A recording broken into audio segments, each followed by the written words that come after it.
رسول اللہ صلی اللہ علیہ وسلم نے فرمایا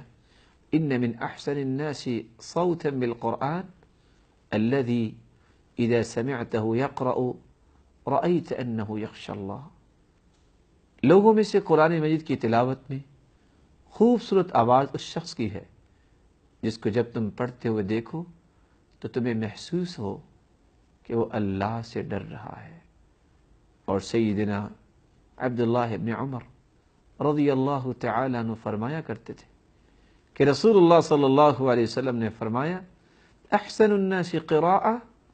الذي اذا قرأ رأيت انه يخشى اللہ،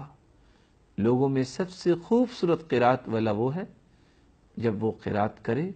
تو وہ اللہ سے ڈر رہا ہو۔ اور خشیت الہی کی کیفیت کا مطلب یہ ہے کہ انسان انتہائی سنجیدگی، وقار، خشوع اور بغیر تکلف کے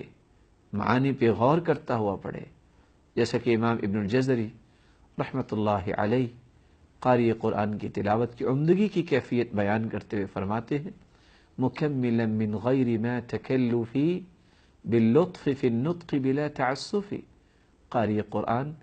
بڑی لطافت اور عمدگی کے ساتھ صحیح تلفظ کو ادا کرنے والا ہوتا ہے، تکلف اور بے راروی سے بچنے والا ہوتا ہے۔